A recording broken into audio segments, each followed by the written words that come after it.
Howdy folks, welcome back to The Weekend Angler. Very short video today. I just wanted to make y'all aware of what I've had going on.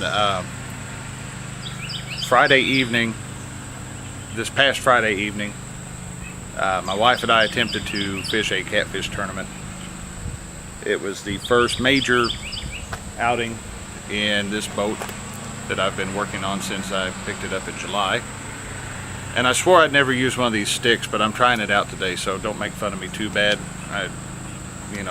You can make fun of me a little because I swore I'd never own one. But I went out, got on the water about an hour and a half before she was able to get out there, and I was throwing the cast net, getting bait, and I had put together a toolbox, a truck toolbox. I'd converted that into a live well, a modular portable live well, and I've actually been shooting a video on that conversion, and once I get some free time I will get that edited and put up. I think it turned out really nicely. But make a long story short, I was filling the live well. I noticed the first, I've only had this boat out 3 times, and I noticed the first couple times that it just seemed like the transom rode a little bit low in the water, but hey, I've never owned a center console boat before. I don't know how they ride. Friday I decided that no matter what, it shouldn't be riding like this. I actually had water coming over the transom, and I will show you where that was at. Give me just a moment here. Guys, excuse the mess. I've been in and out of this boat for the past few days, and just trying to make sense of stuff here. You can see the 2 scoopers right there.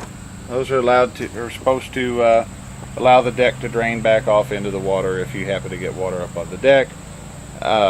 Since I've owned the boat, since I started taking it out, those have been below the water line, which concerned me, but you can see the bracket in there.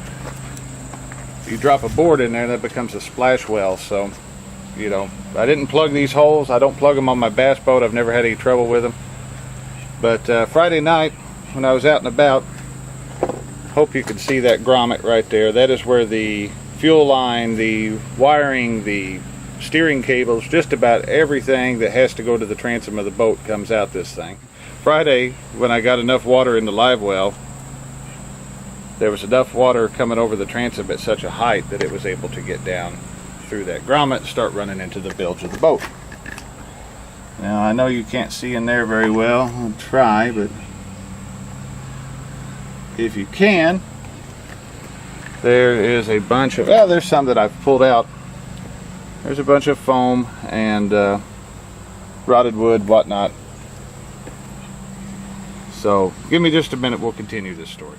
Well, guys, needless to say, once the water started coming over the transom, and especially when it started getting down into the bilge area, that was caused quite a bit of cause for concern. I actually hopped up on the bow of the boat here to try to balance things out, and used the co-pilot for my trolling motor to proceed back to the ramp. Luckily I was only, I don't know, maybe 100-200 yards away from the ramp. So I beached the boat, jump out of the boat, go get my truck, put the trailer in the water, proceed to get this boat on the trailer, and then find out that it is so full of water that my truck does not want to pull it off the lake. I actually had to put the truck into 4-wheel low just to get enough torque to pull this boat up. So what I have been able to find out this weekend, I've spent my weekend in a rather foul mood. What I've been able to find out is that on this boat, like a lot of other boats of that era, they used foam. They filled compartments with foam to provide flotation in the event that the boat was to take on water to the point that it would sink. Well, over time, the compartments leak, and the foam that they used back when these boats were built was an open cell foam. So once the compartments that hold this open cell foam start leaking, basically you have an enclosed sponge. So I drilled a hole Sunday morning and drilled a hole through one of the stringers, and water's pouring out of this foam. This foam is just completely waterlogged. And what I've run into, I've been talking to some people over at iBoats.com. I've been talking to some people at BaylinerOwnersClub.org, I think. Two forums, both of which people have just jumped right on board to offer to assist me with this. They said it's not the end of the world. Basically, this boat is now out of commission for the rest of the season. There's really no way around that. But so basically, what it comes down to is I'm going to have to separate the two sections of this boat hull. I'm going to have to construct a lifting device to lift the hull up. Luckily, somebody has done this before me. There's pictures in the forum. A guy with a boat just a few years different than mine, but roughly the same layout. He went through the same thing. He actually rebuilt his boat, and it's still working good for him to this day. So they said it's not going to be an overly expensive project. It's going to be cheaper to do it yourself than it would be to get a shop to do it, actually. And so what it boils down to, you have to separate the boat. You have to remove the center console. Set that aside. You have to proceed to dig out all of this nasty, wet foam and find a place to throw it away. You got to tear out the old stringers, the wood stringers that run up from front to back of the boat. They said while you're in there, you're stupid not to replace the transom board. They said while you're in there, it's right there, go ahead and do it. It's not going to cost you any significant amount extra. And then you have to glass all that back in. You have to fiberglass all that back in. But the way I figure is if I don't try this, I've wasted my money. And guys, I wanted to really make this video today to show you that you're not always going to be able to find things. When I checked this boat out, I looked at the hull.